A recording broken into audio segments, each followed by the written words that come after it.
세월이 금방이죠. 벌써 2019년 마지막 달입니다. 마지막 달의 첫날이죠. 우리가 12월이 되면 한 번쯤 우리가 생각해 봐야 할 일들이 있죠. 첫 번째는 하나님의 은혜를 다시 한번 돌아보는 것이죠. 우리 하나님께서 내 삶에, 우리의 가정에, 또 우리의 삶의 터전에, 자녀 가운데에, 또 우리 몸된 주님의 몸된 교회 가운데에 하나님이 어떤 은혜를 베풀어 주셨는가. 또 한 가지는 우리가 어떻게 마무리할 것인가, 한 해를 어떻게 아름답게 마무리할 것인가. 우리 12월 한 달 동안 함께 생각해 보는 그런 시간이 되었으면 좋겠습니다. 여러분은 힘이 들고 어려울 때, 또 실망하여서 좌절할 때 어떤 말을 듣고 싶습니까? 아마 그럴 거예요. 내 그럴 줄 알았다. 거 봐라. 그것이 다 내 잘못이다. 이런 말을 듣기를 원하는 사람은 아무도 없죠. 적어도 괜찮아. 잘할 수 있어. 힘내. 내가 도와줄게. 한번 해보자. 이런 격려의 말을 듣기를 원할 겁니다. 우리가 살면서 힘들고 버거운 일을 만날 때 힘이 되는 말을 기억하면 능히 이겨낼 수가 있죠. 결국 모든 사람들은 격려가 필요하고 그것이 삶의 변화를 일으키는 발판이 된다는 것입니다. 탈옥수 신창원 다 아시죠? 이 탈옥수 신창원이 1997년 부산 교도소를 탈출했습니다. 그리고 907일 만에 검거를 했는데 그의 변호를 맡은 사람이 누구냐면 엄상익이라고 하는 변호사예요. 이 사람이 이 신창원을 변호하면서 주고받은 편지가 굉장히 많은데 그 편지의 내용을 모아서 신창원 907일의 고백이라는 책을 냈어요. 이 책 가운데 이런 내용이 있습니다. 지금 나를 잡으려고 군대까지 동원하며 엄청난 돈을 쓰고 있는데 나 같은 놈이 태어나지 않는 방법이 있다. 내가 초등학교 때 선생님이 넌 착한 놈이야 라고 머리 한 번만 쓰다머 주었다면 여기까지 오지 않았을 것이다. 5학년 때 선생님이 야 이 새끼야 돈 안 가져왔는데 뭐하러 학교 와 빨리 꺼져 하고 소리쳤는데 그때부터 내 마음속에 악마가 생겼다. 이런 내용이 있어요.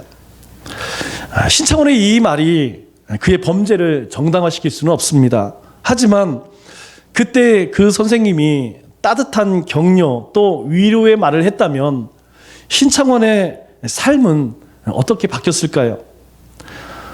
마크 트웨인이라고 하는 역사학자가 이런 이야기를 합니다. 한마디 격려는 우리를 한 달 동안 기쁘게 할 수 있다. 이런 말을 했어요. 그러니까 적절할 때에 우리에게 필요한 격려의 말을 듣게 되면 한 달이 아니라 1년, 10년 그렇게 오랫동안 기억에 남는다는 것이죠. 저도 제가 굉장히 좋아하는 목사님이 저를 부를 때 꼭 하시는 말씀이 있어요.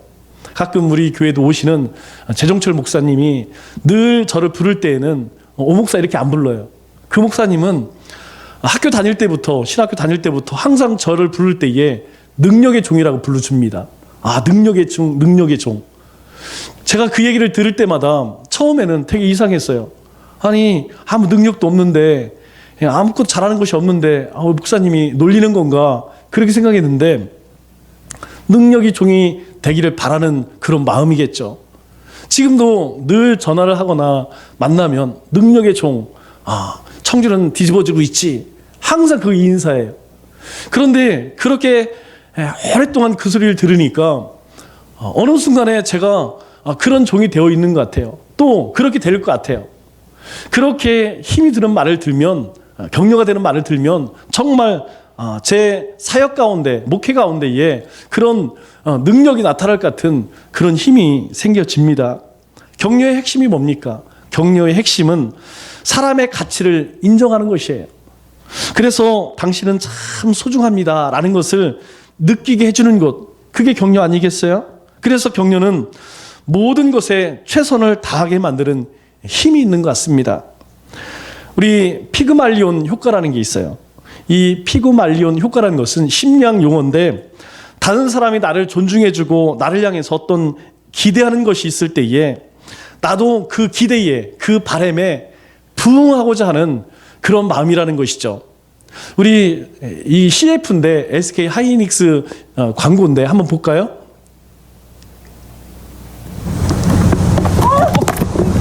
(2017년) 청주 72단 3D 낸드 플래시 성공했습니다. 수고했어. 다음은 뭔지 알지? 뭔지 알죠? 2018년 청주 96단 4D 낸드 플래시입니다. 계속 수고해주게? 아니 계속 2019년 청주 128단 4D 낸드 플래시입니다. 세계 최초? 그 다음은 뭘까? 우린 대체 무슨 사이였길래? 1377년 청주 드디어 다 했다! 직제 71번 손으로 다 써왔습니다. 나무에 한번 새겨볼까요? 나무. 알았다! 나무에 다 새겼습니다. 금속으로 만들어 볼까요? 금속? 드디어 세계 최초의 금속 환자 직지를 만들었습니다. 오! 이거 유연질환 서치 아니에요? 에? 수정 금방 되잖아요. 에? 다음 생에 봅시다. 끊임없는 새로운 기술의 탄생 뒤에 멈추지 않는 노력이 있었습니다. 세계 최초의 금속 활자 도시 청주에서 세계적인 첨단 반도체를 만듭니다. SK 하이닉스.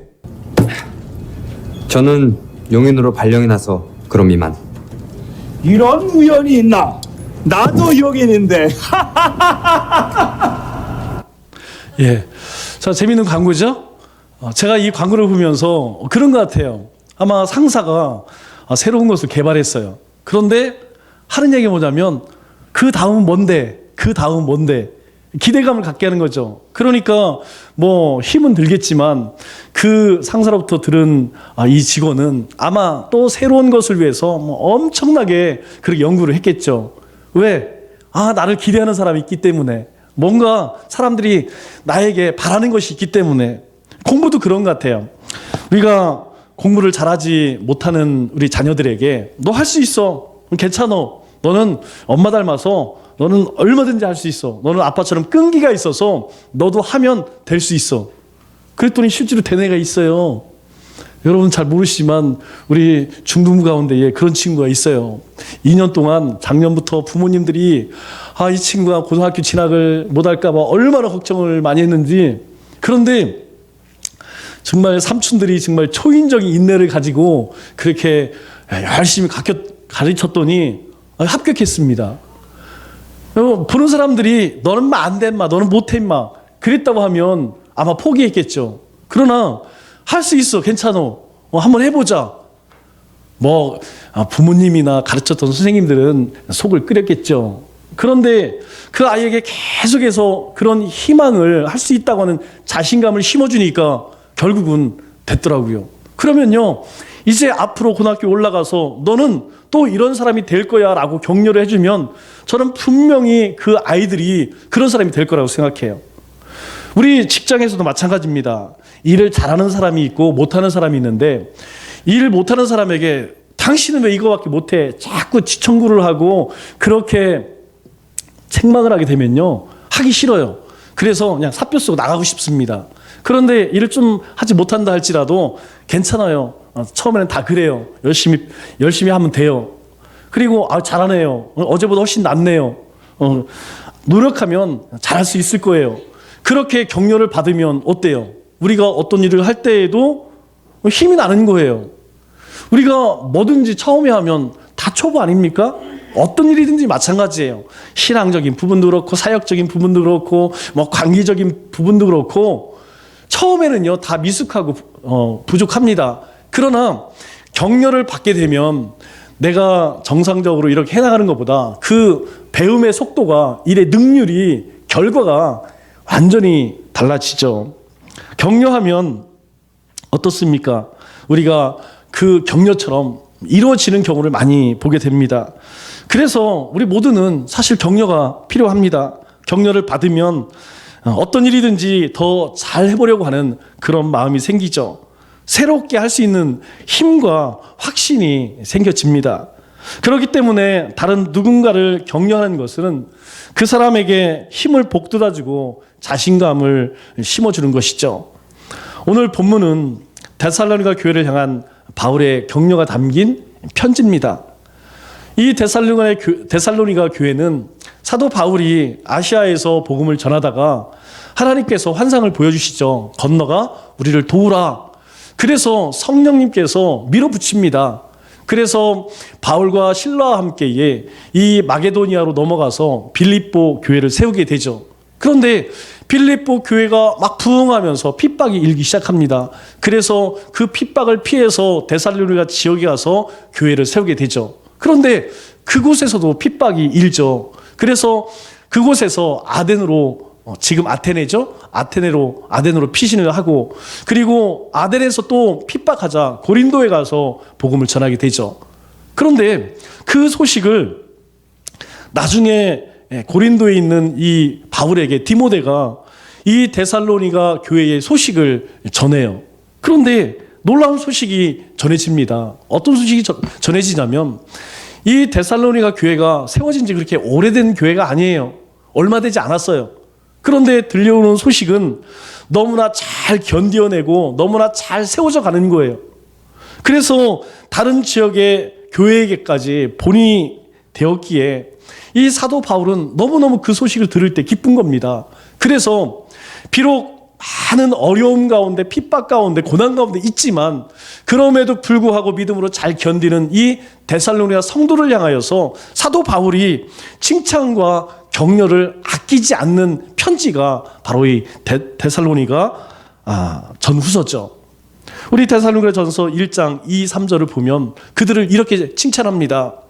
내가 너희를 기억함은 너희의 믿음의 역사와 사랑의 수고와 우리 주 예수 그리스도에 대한 소망의 인내를 우리 하나님 아버지 앞에서 끊임없이 기억함이니. 이 말이 뭐예요? 지금 이들 가운데에 엄청난 역사들이 일어나는데 그 역사를 모아서 어떻게 표현했냐면 우리가 반드시 이런 말씀은 기억해야 합니다. 우리가 보통 믿음, 소망, 사랑 이렇게 기억하죠? 그런데 여기에는 열매들이 있어요. 어떤 열매가 있냐면 믿음에는 역사가 있답니다. 믿음으로 행했을 때에 어떤 역사들이 일어나는 거예요. 그게 어디에서 일어났냐면 이 데살로니가 교회에서 일어나고 있는 거예요. 믿음의 역사들이 일어나는 거예요. 믿음으로 행했더니 수많은 사람들이 회개하고 병자가 나음을 입고 귀신이 내어쫓짐을 받는 그런 기적들이 일어났다는 거예요. 또 사랑의 수고와 사랑에는요 수고가 뒤따른다는 겁니다. 그런데 이 데살로니가 성도들이 그렇게 했다는 거예요. 사실 이 몸내 교회 성도들을 향하여서 또 데살로니가 사람들을 위해서 사랑의 수고를 아끼지 않았다는 겁니다. 여러분 이 사랑의 수고는요 몸으로 하는 것이에요. 물질로 하는 것입니다. 입으로 하는 게 아니라는 거예요. 뿐만 아니라 우리 주 예수 그리스도에 대한 소망의 인내를 지금 많은 어려움들이 핍박이 있으니까 이들이 하나님의 나라를 소망하고 있다는 거예요. 그런데 그 하나님의 나라가 빨리 오면 주님이 떠나시면서 뭐라고 말씀하셨죠? 내가 속히 오리라. 내가 다시 올 때 속히 오리라. 그런데 주님이 다시 오신다고 했는데 안 오시니까 어떻게 해요? 인내를 가지고 주님의 나라를 소망했다는 거예요. 이 말씀이 굉장히 중요한 말씀입니다. 그래서 사도 바울은 이 데살로니가 성도들을 향하여서 너희들이 이 믿음의 역사와 사랑의 수고와 그리고 이 소망의 인내를 나는 기억한다. 너희가 그렇게 하고 있다는 것을 내가 들어서 내 마음속에 그것을 잘 심어두었다. 나는 너희가 너무 자랑스럽다. 이런 표현이죠. 또 1장 6절 7절 말씀을 보면 이렇게 이야기합니다. 너희는 많은 환난 가운데 성령의 기쁨으로 말씀을 받아 우리 주와 주를 본받는 자가 되었으니 그러므로 너희가 마게도니아와 아가야에 있는 모든 믿는 자의 본이 되었느니라. 사도 바울이요 환난 가운데에서 너희가 성령의 기쁨으로 말씀을 받아. 이 말의 뜻이 뭐예요? 말씀을 받을 때에 뜨거운 마음으로 그렇게 받고 그 말씀을 삶 속에서 실천했다는 것이죠. 그냥 듣고 끝난 것이 아니고 하나님의 말씀을 들어서 성령이 인도하시는 대로 믿음의 역사와 사랑의 수고와 그리고 인내의 소망을 그렇게 행했다는 겁니다. 그런데 그것이요 모든 그 지역의 본이 되었다. 그렇게 칭찬하고 있어요. 여러분, 여기 마게도니아는 우리가 이 그리스 가장 위쪽을 마게도니아라고 합니다. 그리고 중간 있죠. 가운데 지역을 아가야라고 해요. 그러니까 이 아테네 쪽을 제외한 나머지 이탈리아 반도의 위쪽은 전부 이 데살로니가 교회의 그 믿음의 아름다운 모습들이 다 소문이 났다는 거예요. 또 데살로니가서 3장 7절에는 이렇게 이야기를 합니다.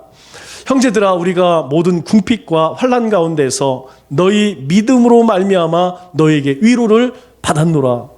지금 데살로니가 성도들이 그렇게 하나님의 말씀을 붙들고 성령의 충만함으로 많은 어려움들을 견디어 이겨내는 그 소리를 듣고 다른 사람들도요 힘을 내는 거예요.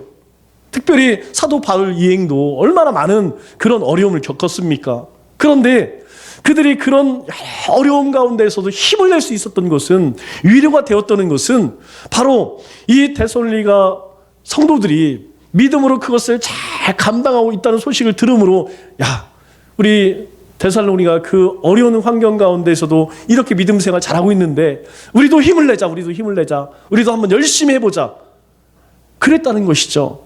이외에도 많은 칭찬과 격려를 통해서 사도 바울은 이 데살로니가 교회를 얼마나 사랑했는지 잘 알 수가 있습니다.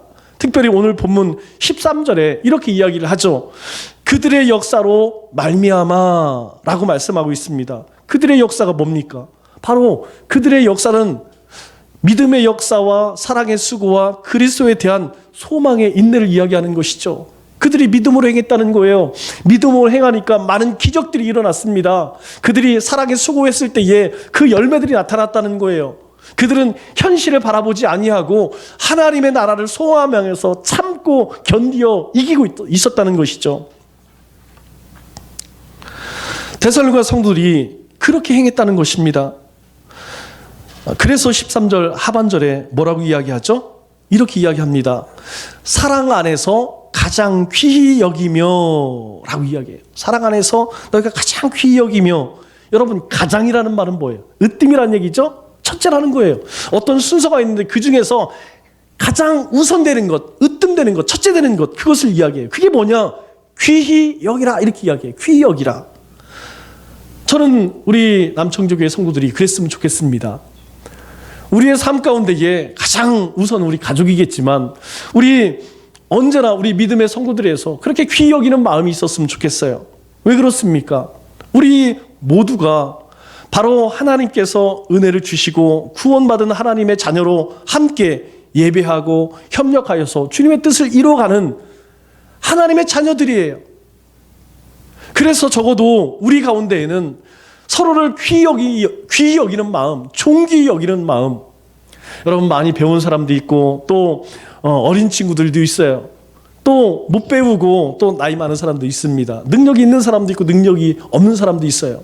적어도 우리 가운데는 그런, 오늘 우리 장로님이 기도한 것처럼 그런 어떤 차별이 없이 모두 하나님 앞에 동등하게 서로를 존귀하게 여겨서 우리가 정말 진심을 다하여 서로를 위해 격려해주고 위로해주고 그렇게 소중히 여겨주는 우리 믿음의 권속들 되시기를 주님의 이름으로 축원합니다. 두 번째로 또 뭐라고 이야기하냐면 이렇게 이야기하죠. 너희끼리 화목하라. 데살로니가 교회는 화목한 교회였어요. 그런데 왜 데살로니가 교회를 향하여서 화목한 교회라고 이야기를 하느냐? 바로 이 데살로니가 교회는 아주 좋은 소식이 널리 퍼지는 교회였습니다. 우리 1장 8절 말씀을 보면 이렇게 성경은 기록하고 있죠. 하나님을 향하는 너희 믿음의 소문이 각처에 퍼졌으므로. 각처가 어디예요? 아가야 지역, 마게도니아 지역, 많은 지역에 너희 믿음의 소문이 퍼졌다는 거예요. 믿음의 소문이 무엇입니까? 믿음의 소문은 바로 이 데살로니가 성도들의 믿음이 아주 좋았다는 것을 나타내는 것이죠. 그것은 곧 잘 모이면 열심히 기도하고 말씀을 잘 받아들이고 또 봉헌 생활과 경건 생활에 힘쓰고 또 그 환난을 이겨내고 하나님 중심 생활을 그들이 철저하게 믿음으로 잘 감당했다는 것을 의미하죠. 아무리 그래도 여러분 화목하지 않으면 에베소 교회처럼 다 잘했는데 첫사랑을 잃어버리면 무슨 소용이 있겠어요? 그렇게 그들이 믿음의 역사들을 많이 이루었지만 매일 교회 안에서 다투고 아름다운 소리가 들리지 않는다면, 매일 싸움의 소리가, 매일 깨지는 소리가 들린다면 좋은 소식이 퍼지겠습니까? 사도 바울이 이 데살로니가 성도들에게 너희끼리 화목하라, 이 말의 의미는 무엇입니까? 너희 서로 화목하라. 너희가 지금 화목하지 않으니까 화목하라, 그 얘기가 아니에요. 이 말의 의미는 계속해서 화목해라, 더 화목해라, 그런 의미를 담고 있는 것이죠. 너희가 이제까지 그렇게 화목함으로 인하여서 이 믿음의 역사와 사랑의 수고와 그리고 소망의 인내가 각처에 퍼진 것처럼 너희가 더욱 힘써서 화목하는 일에 더 열심히 계속해서 그렇게 행하여서 하나님의 영광을 드러내라, 그런 의미죠. 무슨 일이든지 화목해야 일이 됩니다. 그래서 우리 어르신들이 예전부터 집에 딱 붙여놨죠. 뭐라고 붙여놨죠? 가화 만사성이라는 말을 붙여놨어요. 지금은 많이 없어졌습니다. 그러나 가화 만사성이라고 그렇게 붙여놓는 이유가 무엇입니까? 가화, 집이 화목해야, 집안이 화목해야, 집안이 평안해야 만사성, 모든 것이 잘 이루어지는 거예요. 여러분, 집에 들어갔을 때에 기쁨이 있고 즐거움이 있고 편안함이 있어야지, 집에만, 집 문 앞에만 서면 가슴이 두근두근거려. 아휴, 또 오늘은 무슨 난리가 있을까? 여러분 한번 생각해 보세요. 집 안에 들어갈 때 가슴이 두근두근 하는 마음으로 들어가면 여러분 집에 가기 싫어요. 그래서 이 남자들이 집에 잘 안 가는 사람들 보면 대부분 그런 사람들이라니까.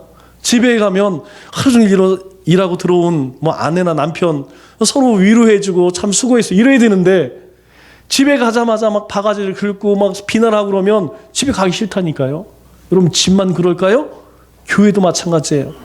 교회에 가기만 하면 막 목사님이, 장로님이, 권사님들이 막 서로 막 칭찬을 해주고 어떻게 지냈어요? 잘 있었어요? 아기는 잘 커요? 막 합격했어요?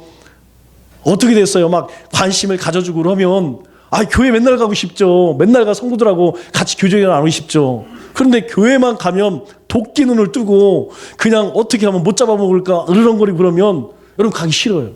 사람도 마찬가지라니까요. 사람도요, 만날 때마다 격려해주고 위로해주고 그리고 칭찬해주고 그러면 그 사람 계속 만나고 싶어. 그런데 만나기만 하면 너 왜 그거 못했어? 안 했어? 어떻게 할 거야? 똑바로 못해? 그러면요, 그 사람이 보이기만 하면 도망가고 싶어. 그래서 그런지 밥 먹을 때 보면 제 주변에는 아무도 없어. 다 도망가더라고요. 그래서 저도 좀 작전을 좀 바꿔야겠어요. 여러분, 고린도후서 5장 18절에 뭐라고 이야기합니까? 이렇게 이야기를 하죠. 고린도후서 5장 18절에 모든 것이 하나님께로 났으며 그가 그리스도로 말미암아 우리를 자기와 화목하게 하시고 또 우리에게 화목하게 하는 직분을 주었으니, 모든 것이 하나님께 났는데 우리 가운데 하나님 원하시는 것이 무엇이냐면 예수님을 통하여서 우리가 하나님과 화목하게 되었으니까 너희도 화목해라. 또 19절에도 이렇게 이야기를 하죠. 세상을 자기와 화목하게 하시며, 누가? 예수 그리스도가, 예수님이 그렇게 하셨대요. 예수님이 오셔서 궁극적으로 하신 일이 무엇이냐? 하나님과 우리 사람이 이제 이렇게 등을 돌리는 원수지간이 되었는데 뭐 때문에? 죄로 인하여서 주님이 오셔서 화목해 하셨다는 거예요. 제가 제자 훈련을 하면서 굉장히 지금까지 잊혀지지 않는 말이 있어요. 무엇이냐면 하나님이 우리 각각의 사람들에게 은사를 주셨습니다. 그런데 어떤 권사님이 그런 말씀하세요. 하나님이 저에게는 피스메이커의 은사를 주신 것 같아요. 여러분, 이것은 굉장한 축복입니다. 왠지 아시죠? 사람 간의 다툼, 어떤 모임 간의 다툼, 여러분 문제가 있는 곳에 내가 가기만 하면 화평케 한다는 거예요. 주님이 그러셨잖아요. 주님이 가는 곳마다 하나님과 화평케 하셨잖아요.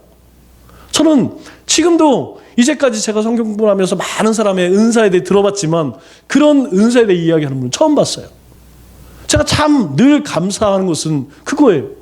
때로는 저도 우리 성도님에 대해서 오해할 때가 있고 또 우리 성도님들 저에 대해 오해할 때 있어요. 그런데 시간이 지나고 보면 항상 이 권사님이 참 중간에서 아름다운 역할을 해주셔요. 저를 대변해 주시고 또 성도들의 어려운 것들을 이야기해 주시고 그래서 오해가 풀리고 그렇게 화목하게 화평하게 여러분 이것이 바로 하나님께서 우리에게 주신 가장 큰 은혜 아니겠어요? 사랑 아니겠어요? 저는 우리 남청주의 모든 성도들이 그랬으면 좋겠습니다. 화목해하는 사람, 주님이 화목해 하신 것처럼 우리가 어느 곳에 가든지 막 트러블 메이커에 대해서 이간질시켜서 막 싸움을 일으키고 다툼을 일으키고 막 그렇게 서로 미워하게 하는 것이 아니고 미워하는 곳에 질투미 있는 곳에 다툼이 있는 곳에 내가 가기만 하면 그것을 잘 봉합하고 서로 감싸주고 용서하고 품어줄 수 있는 사람, 여러분 그것이 하나님의 사람 아니겠어요? 예수님도 많은 사람들에게 위로와 격려의 말씀을 하셨습니다. 특별히 멸시당하는 사람들을 아주 격려해 주셨죠. 요한복음 8장 누가 나오죠? 바로 음행 중에 잡힌 여자에 관한 이야기가 나옵니다. 여러분 얼마나 창피하겠어요. 음행 가운데 나왔으니까 옷을 제대로 입었겠어요? 옷도 제대로 입지 못하고 그 많은 사람들 앞에서 그렇게 망신을 당할 때에 얼마나 부끄럽겠습니까? 그런데 예수님은 이 여인을 향하여서 이렇게 이야기합니다. 요한복음 8장 10절 11절에 여자여 너를 고발하던 그들이 어디 있느냐? 너를 정죄할 자가 어디 있느냐? 사람들이 저 여자는 돌에 쳐서 죽여야 합니다. 그럴 때 예수님께서 땅에 무언가를 쓰시죠.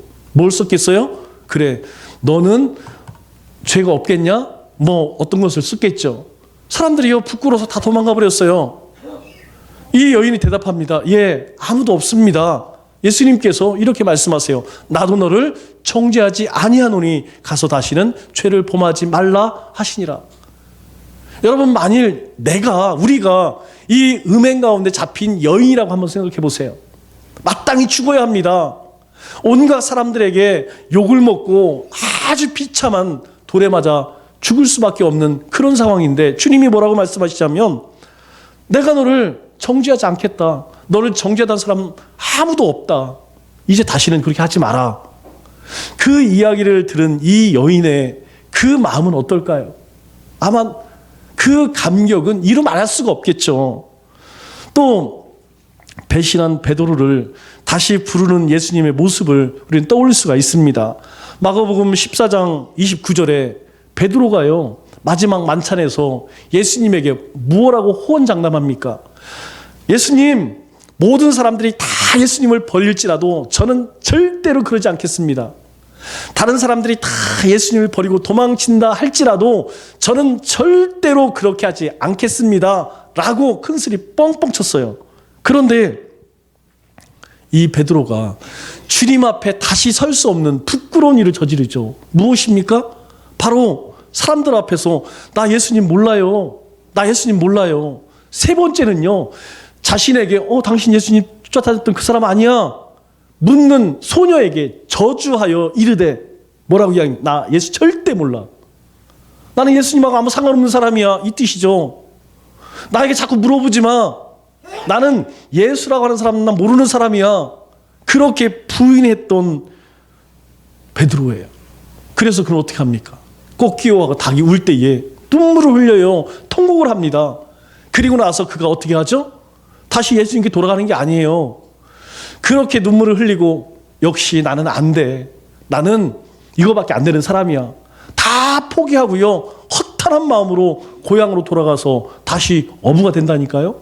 그런데요 주님이 부활하시고 나서 제자들을 찾아갑니다. 예수님이 베드로를 찾아가요. 그 베드로에게 예수님이 묻는 게 뭡니까? 요한복음 21장에 이렇게 묻죠. 요한의 아들 시몬아, 내가 이 사람들보다 나를 더 사랑하느냐? 거기 제자들 많이 있었어요. 그 제자들 가운데서 뭐라고 묻냐면 이들보다 네가 나를 더 사랑하느냐?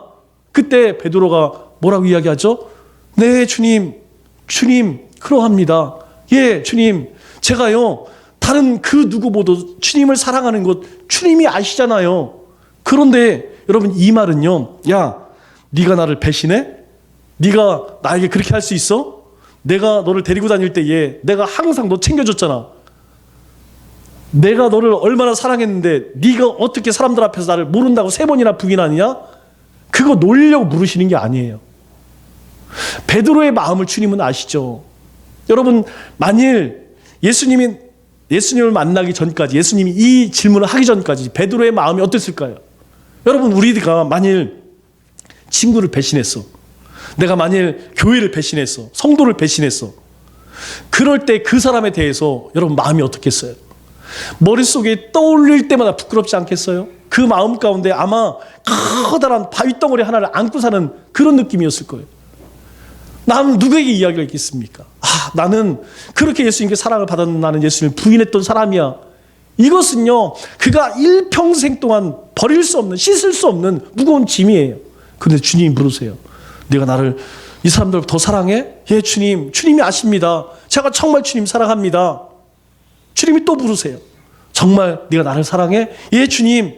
제가 정말 주님을 사랑하는 것을 주님이 아시잖아요. 3번 물어요, 3번. 베드로가 3번 부인한 것을 예수님께서 기억하시고 네가 나를 사랑하느냐? 네가 나를 사랑하느냐? 3번 묻습니다. 그때마다 베드로가 뭐라고 이야기합니까? 예, 주님. 제가 정말 주님 사랑합니다. 여기 있는 그 누구보다 예수님을 사랑합니다. 그때에 예수님께서 이 베드로에게 뭐라고 이야기해요? 새로운 사명 주잖아요. 그 사명이 뭡니까? 내 양을 먹이라, 내 양을 치라, 내 양을 먹이라. 내 양을 먹이라는 거예요. 그래서 베드로는요, 그 10년 가운데 마음속에 치유와 회복의 역사들이 일어나는 거예요. 그래서 베드로는요, 이후에 완전히 바뀝니다. 그 전 베드로의 모습과 예수님을 만난 이후의 모습은요, 완전히 달라져요. 사도 바울이 나오기 이전까지 초대교회를 이끌었던 것이 누굽니까? 사도 바울, 베드로입니다. 사도 베드로예요. 모든 역사들, 초대교회의 모든 역사들은 누구를 중심으로 일어나느냐? 베드로를 중심으로 모든 역사들이 일어나요. 그리고 사도 바울이 등장하면서 베드로는 이제 이 유대 땅 이야기는 나오지가 않죠. 그렇게 베드로가 변화가 되었고 복음을 전하면서 교회의 초석을 이루는 아주 중요한 역할을 감당하게 됩니다. 오늘 본문을 다시 한번 볼까요? 12절 말씀을 보니까 이렇게 이야기하죠. 너희 가운데 수고하고 주 안에서 너희를 다스리며 권하는 자들을 너희가 알고 라고 이야기해요. 데살로니가 교회가 어떻게 화목하고 은혜가 넘치는 교회가 되었느냐? 그들 가운데는요, 아주 뛰어난 리더십들이 있었다는 거예요. 그게 누굽니까? 바로 너희 가운데 수고하고 주 안에서 너희를 다스리며 권하는 자들이라고 이야기해요. 이들이 누굽니까? 우리 수고하고 이 말의 뜻은 무엇이냐면 성도들의 신앙을 지도하기 위해서 노력하는 자란 뜻이에요. 누굽니까? 목회자죠. 또 너희를 주 안에서 너희를 다스리며, 다스리는 자들이 누구예요? 바로 치리한다는 뜻입니다. 성도를 치리한다. 치리 장로를 이야기하는 것이죠. 초대교회에 너무나 많은 송사들이 일어나고 많은 일들이 일어나니까 이제 우리가 이 일들을 다 감당할 수가 없다. 우리는 말씀에 전념하겠다. 그래서 안수하여서 장로를 세우죠. 안수 집사들을 세우죠. 그들로 하여금 교회를 다스리게 합니다. 또 권하는, 여기 권하는이라는 뜻은 성도들의 일상생활의 삶을 도덕적으로나 윤리적으로 훈계한다라는 뜻이에요. 누구죠? 지금으로 따지면 권사님들이죠. 그러니까 이 데살로니가 교회가 그렇게 화목하고 은혜가 넘치며 믿음의 역사들이 일어날 수 있었던 것은 무엇이냐면 바로 이러한 뛰어난 리더십들이 있었다는 것이죠. 왜 이들의 이야기를 여기에 넣었을까요? 그것은요, 이것을 통해 알 수가 있어요. 자, 너희가 알고라고 이야기해요. 너희가 안다는 얘기가 뭐예요?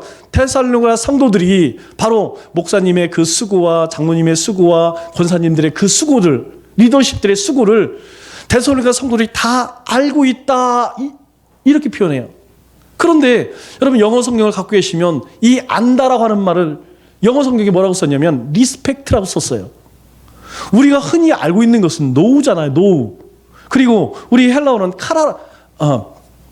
야다라는 말을 써요. 근데 이 헬라어에서, 이 단어는 헬라어에서 그런 단어를 안 씁니다. 리스펙트, 존경했다. 너희가 존경하고 라고 이야기해요. 누구를? 그렇게 너희의 신앙, 이 데살로니가 교회에서 헌신했던 그 리더십들을 데살로니가 모든 성도들이 다 존경했다. 그런 말입니다. 이 말의 의미는 이런 것들이에요. 이 리더들이 수고하여 있음을 알아주는 것, 또 존중하고 귀히 여기는 것이 바로 그들을 위로하고 격려하는 것이라는 것입니다. 또 그들이 수고하고 다스리며 권하는 것이 성도들을 주 안에서 영적으로 성숙해 한다는 것을 안다는 것이죠. 그래서 이 리더를 향해서 힘내세요, 수고하셨습니다 라고 하는 말이 큰 위로와 격려가 된다는 것이에요. 우리 성도 여러분들이 우리가 해야 할 일이 무엇입니까? 다른 거 아니에요. 목사님 참 감사합니다. 장로님 참 수고하셨어요. 권사님 참 애쓰십니다. 이 말이 교회의 리더십들에게 큰 힘이 된다는 것이에요. 그들이 너희를 위해서 그렇게 수고한 것처럼, 애쓴 것처럼 너희도 그들을 그런 존중하는 마음, 그들에게 감사의 표현을 할 때에 이 데살로니가 교회가 더욱 화목해지지 않겠느냐라는 것이죠. 오늘 주님께서 우리에게 이런 말씀을 하십니다. 우리가 불가능합니다 라고 하면 주님은 누가복음 18장 27절에서 너는 할 수 있어 라고 말씀하세요. 저는 너무 지쳤어요 라고 우리가 이야기할 때 주님은 내가 너희를 쉬게 하리라 라고 말씀하세요. 또